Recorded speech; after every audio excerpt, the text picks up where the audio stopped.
Scions are illegitimate children of their divine parents. Can you talk about the social ramifications for bastard children that are Scions? I'm assuming bastard children means specifically born out of wedlock and not like born from like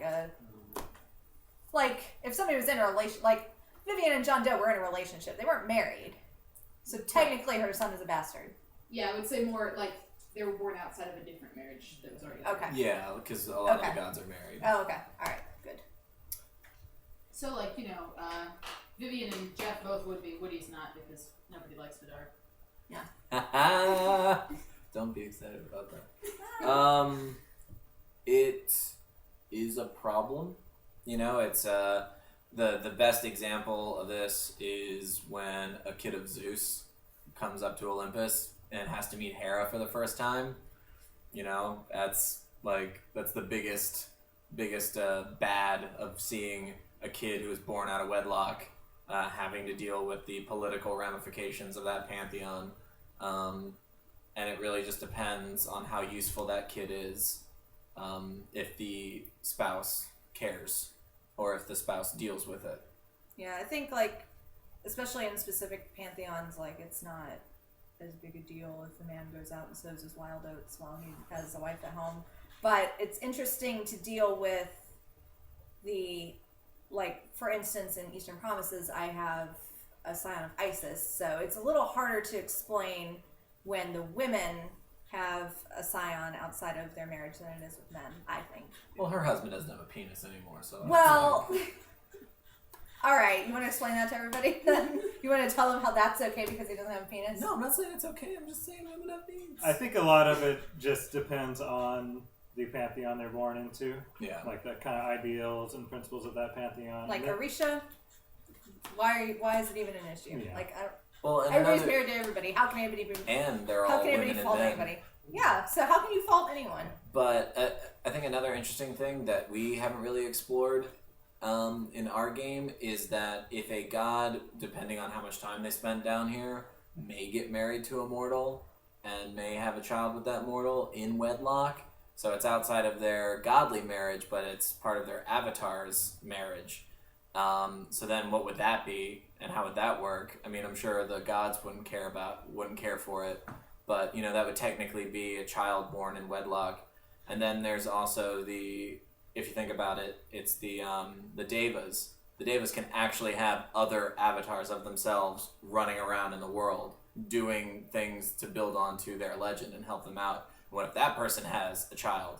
It's kind of like the god, but it's kind of not like the god, and if something were to happen from that, what would that be?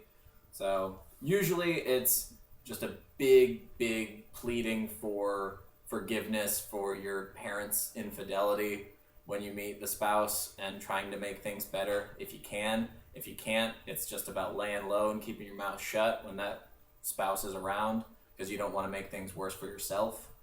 So I guess it's also dependent on how your game sees it. If your game sees it as everybody went to Earth to, make babies with mortals specifically to make Scions, then sure, that's fine.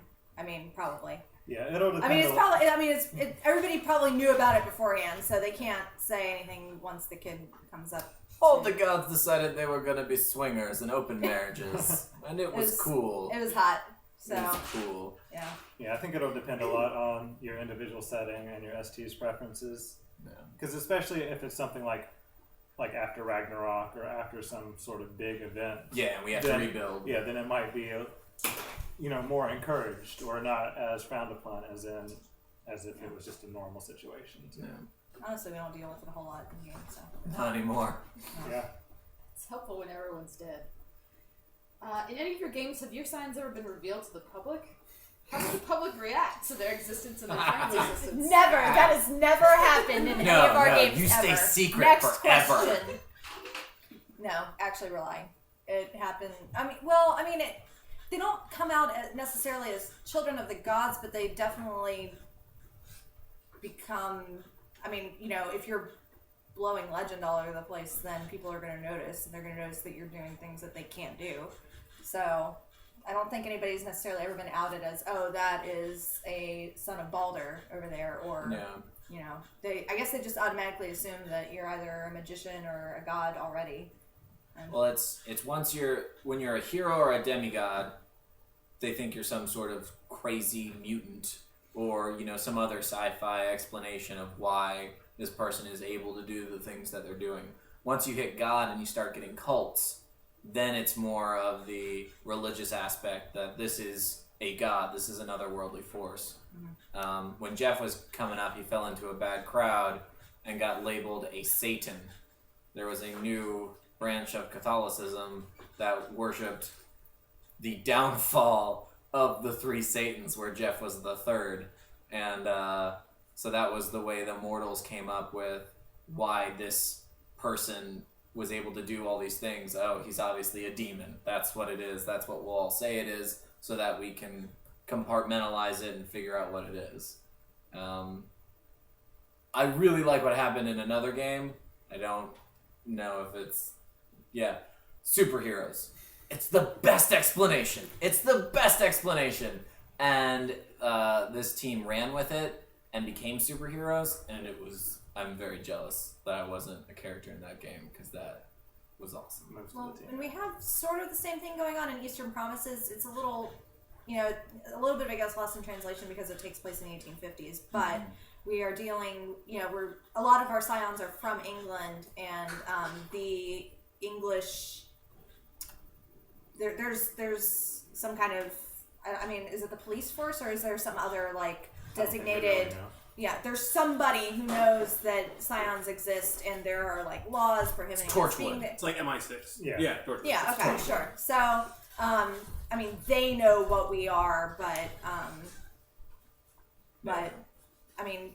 the average Joe walking down the street, if they see water pouring from your hand, they just think you're a really cool magician, generally. Or a witch. Or a witch. Gets thrown around Yeah. a lot. Yeah. A lot of it really depends on what it is you're doing at the time. Mm-hmm. Maybe they just think that you are this really beautiful or charismatic person, or maybe they think you're a witch because you were holding fire in your hands. Or an angel. Or an Angel angel, happens yeah. a lot for attractive characters. But only when they're wearing fabulous dresses. Not always. It's a coat. It's like a cloak coat thing with filigree, and it's awesome. You're jealous. With silver lightning bolts on it. It's awesome. He's a wizard. Anyway. Alright. In our group, everyone constantly fights and nothing gets done. Oh, okay. We're all good friends in real life. When we sit down in a game, everything goes to hell. Did you submit this question? Mostly, I think this is Virtue's fault, but not always. Do you guys have any advice? Wait. So the gist of the question is, in game we fight, but we're really good friends. Mm-hmm. How do you separate those two, and how do you deal with that, and then also get stuff done? Patience? A lot of it takes talking out of character Yeah. at the game table. There are, we'll go by an entire hour without anything actually happening in game, because we're saying, oh, well, we have to do this because Sangria won't feel comfortable doing this, and she won't think it's right, and we have to do something this way. Well, Vivian has problems with this, or whatever. So we'll talk it out at the table. Having a set agenda going into it really helps. Also, considering things that are going to go wrong for different people. Yeah. Because it'd be like, well, if we do this, this is going to trigger somebody's virtues, and either, do something before that to kind of prepare ourselves for it, or just be able to handle it when it comes up. Yeah, it's just going to happen when there's a bunch of people trying to do different things with different virtues, and especially if they're from different pantheons, they've all got different agendas, so you're always going to butt heads and things. The biggest thing to remember is roll it out. Yeah. That's stopped so many arguments, that's stopped so many things where it's like, were you smart enough to think of that? Roll it out. Okay, you couldn't have thought of that, so that's a non-issue. Or, Or Jeff suggested this, and he's really hot, and you think he's smart, so you're probably going to go with it even if it's against your better judgment. That's just... So it's something, and I think in God game, it's a lot easier to do that hour-long thing, because what we do is we go, all right, we're all super smart. So let's talk about all the things that our characters would know in moments that us stupid humans have to figure out in an hour to figure out what we're going to do. It's Eastern Promises is much more fighty now, because we are still just babies in the world learning about things and reacting. Whereas at least a couple of us in God game, when we started out, because we started out in the present, which was 4 years ago present, we could all be like, oh yeah, I know a little bit about mythology, I know a little bit about this and this. And Middle Eastern or Eastern Promises game, we're all just like, no, that's stupid. You're stupid. That's not a thing. That can't be real. And it helps a lot too that we have two sets of people who were in bands together before this. Mm-hmm. So like Vivian and Woody have some history, so they kind of know how they're going to react to things. And then Jeff and Sangria, same sort of situation. They've had longer to really get to know like their set kind of, and then putting it all together. And another thing too, if the fights keep happening, don't let it go from the table. Like, try and talk it out after a game session and be like, hey, I was trying to do this, why didn't this work? Or, talk about characters' motivations, because a lot of times players will get blinded or short-sighted about what's going on because their agenda is the most important to them. And then once they realize what another character's motivations are, and it's not just another person being a dick, that there's actually a game plan behind it, that you can then start role-playing with that person and seeing where it goes. And ultimately, if someone is being a dick and they just are blocking people off and doing things, that character's gonna die. Because people are not gonna want to help that character at some crucial moment, and then that character is just gonna go. Yeah, it's important to have a little bit of flexibility planned into your character. I have Mrs. Young, who is a hateful bitch, but she tries to take into account, oh, these are the only people that I've been with for this long, or, this person has charisma, or, whatever. And so you have to be okay with letting the experiences of other people in the group change how you interact with them and change how you see things. So just be mindful of that too. And again, don't be afraid to use powers, or just even to make like ability rolls, or attribute rolls, like, yeah, this guy is a lot hotter than me, or really charismatic, or really manipulative, even if he's not using a power. Kind of keep that in mind, because that's been something that you've been seeing in your group and kind of building, and a lot of times you still sort of have this residual feelings and everything too. Okay. Seems like Scion is a game full of great victories and horrible failures. Who would you say are your best MVP Scions and your worst screw-up Scions in your games? Feel free to include people that aren't here that can't defend themselves. Oh, good. Well, I know who you mean specifically then. Yeah, well, I want to throw Folkwardr under the bus because he's both. And I think a lot of times, because like the question said, great success is great horribleness, a lot of times you're going to just have those ups and downs because you can't account for everything and you can't please everyone, and there are like 14 Pantheons, so someone's going to be pissed off, and then you're going to have to deal with that. So being the king of the Aesir now, Jeff does some really amazing things and then screws up pretty royally in other areas. So I think Aurora was one of our best MVPs as far as not only a character who helped the group get things done, but who ended up meeting mostly all of her goals. And Vivian I think she does half and half. I mean, she's kind of a jack of all trades. She can do a lot of little things, but she can't.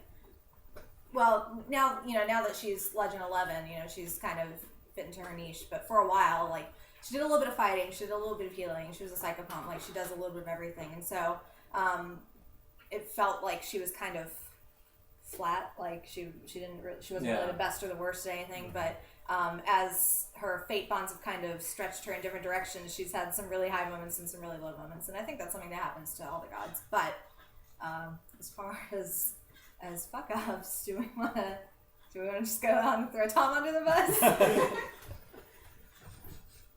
That means yes. This face means yes. Hey, we love you so desperately, Tom. So much, but so many mistakes. But both, so many things. But both Goes and Will were just. Hey, Goes towards the end was amazing. Until he fucked everything up. Well, kind of. He did. Goes was a generous magician, which is bad. Apparently, because they get royally screwed over and then can't be a magician anymore and then go crazy. So, I think I think Goes was an interesting character, a really, really interesting character, but was super ineffective and got in trouble a lot because of his choices. Input. I was gonna say for I don't know what else. Well, for us, I feel like you don't really get as far as we have gotten in Scion as gods and everything without having both a lot of really, really big successes and really terrible failures. Because we have to have enough successes to have actually gotten to this point. Yeah. To have, like, That's true. kind of hit each level of belief and Yeah. all that. And also, keeping a healthy level of failures has kind of helped us not stick our necks out as far to really attract the attention of some of the terrible people who would have just destroyed us on our way up. Well, and it's how you grow. Yeah. Like, you can't win all the time. Exactly. And as long as the story keeps continuing, that just becomes part of the background. But I would say in our NPCs, there have been like actual legitimate failures, and those are the NPCs in the graveyard. Yeah. Like, anyone who doesn't make it, who dies, that was a failure as a Scion, because they did something, whether it was heroic or not, that put them underground. So, in the long run, they were a failure.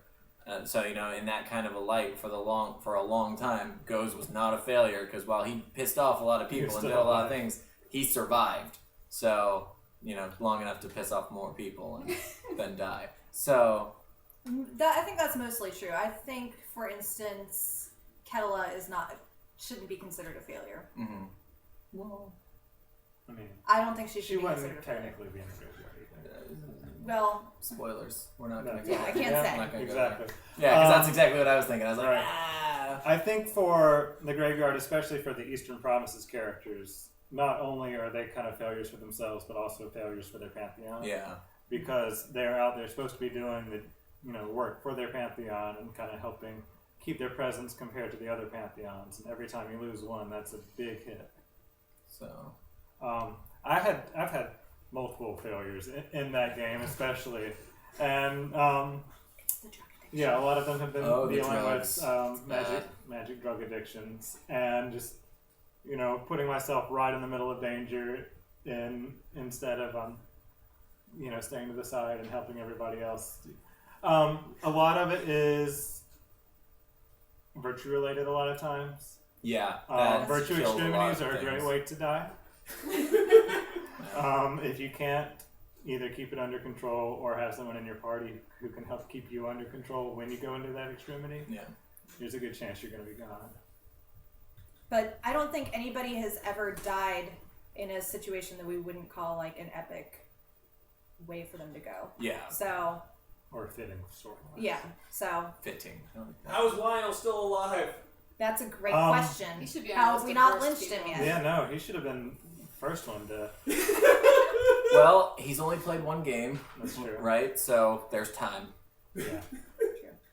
Alright, we have two left, but it's been like an insanely long vlog, so We're gonna gonna do two, and then we're gonna split it up.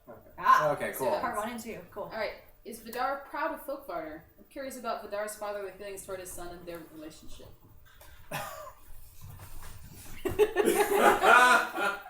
We would like to hear the answer to That's, this that's question. an excellent question. I think there are probably some things that he has done that have made his father proud, and some that have not at all. He's not a man of many words. So. Yes, no, it's really kind of hard to know because he doesn't say much, and you don't see him these days. When you killed Fenrir, he gave you a big. Yeah, no, big killed cut. Fenrir. That was a great thing. He loved that. I'm pretty sure the Deep Dark Forest is like made of fortresses or something now. So he's not that not that Secrets. glad about that now. I'm glad about that now, but maybe we can fix that sometime. Nope. It's on the list. Oh yeah, it's on the list. Really, I think for really any of our characters, we've done a lot of things that our Pantheons or our parents in specific would like, and a lot of things that they would not like. And right now, with us being the only Norse left, just surviving, I think, is probably pretty impressive. Oh yeah. But yeah. definitely very impressive. But we have a long way to go Yeah. to live up to what we should be doing. Whether it was fate or whatever it was that we survived, it's amazing. Yeah. It's just amazing. Alright, last question. If you were a Scion, what Pantheon would you like to be Scion of? What virtues do you think you'd like to have? And what kind of powers would you like to use? What? What would I like to have, or what do I think I should Everything. have? Either. I want everything. How about that? Are we going with just Pantheon or like a god too? It says just Pantheon, but you Okay. can throw in a god. Okay, well, no, it's too complicated.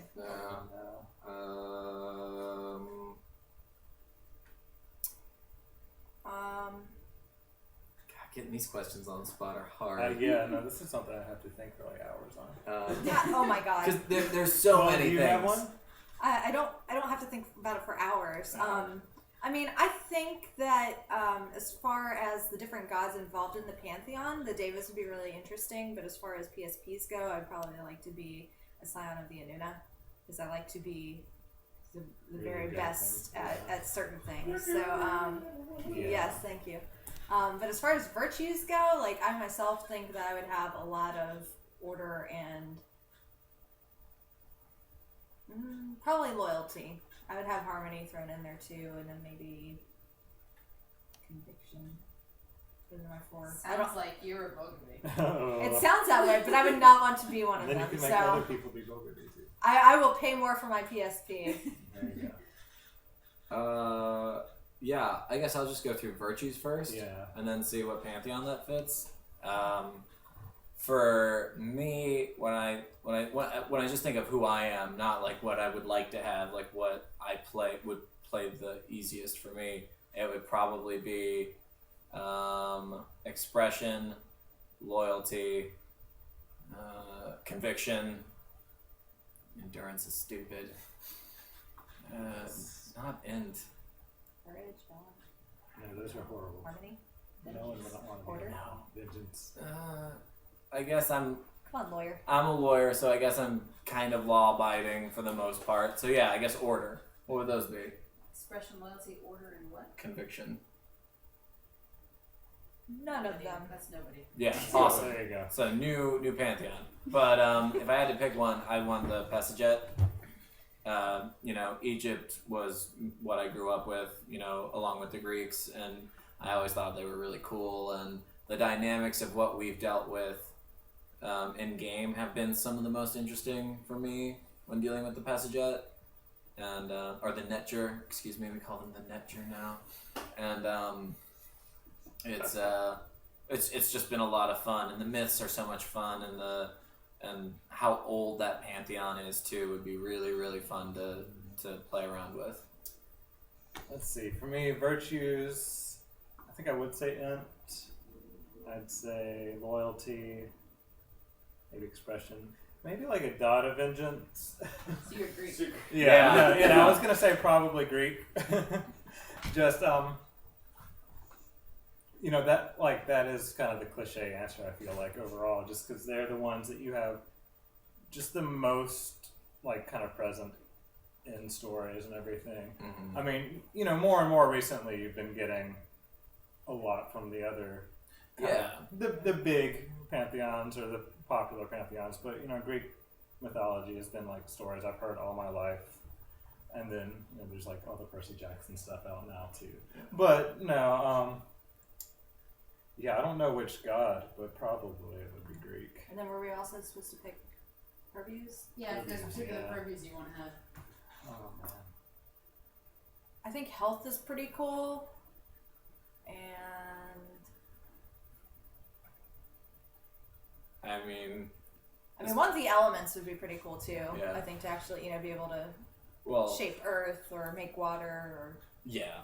For my choice for the Passaget, it's gotta be the sun, because they're the kings. you. And I mean, I just like sun charisma characters. I play can what I tell. like and what I know. Okay, so those would kind of be what I would want. I've played around with a lot of other powers, and while sun isn't the most like attacky or the most useful all the time, it's just really fun to have as a power. If I had to pick an element, I don't know what element I would pick. I mean, probably Earth is the most prevalent for the Passaget. Or water for the Nile, but then we're just turning into Egypt, Jeff. So I don't know. You could be friends with Isis and Osiris. I could be Horus's kid. See, for me, I think artistry would be a really cool thing to have, just for both like the the artsy side, but then also like the inventing and making things side would be a lot of fun. I think having any of like the fate purviews would just be terrifying. So Yeah. scary. So I would say none on those, even though they could be a lot of fun, but they're also terrifying. So no. Well, I mean, mystery is Mystery fun. might be all right. Prophecy and magic are scary. Yeah. But also, I would want to be a leader type, a social type in the Passaget, just because there are, some of their PSPs that involve talking with objects or doing things like that require you to be better at charisma or manipulation. So. All right. That was our last question. Yay! Hey, thank you guys. You're welcome. Awesome. Thank you guys. Now we don't have to do a blog for 2 weeks. Wow. You're welcome. You're not gonna edit this out, are you? No, No, probably no. Okay.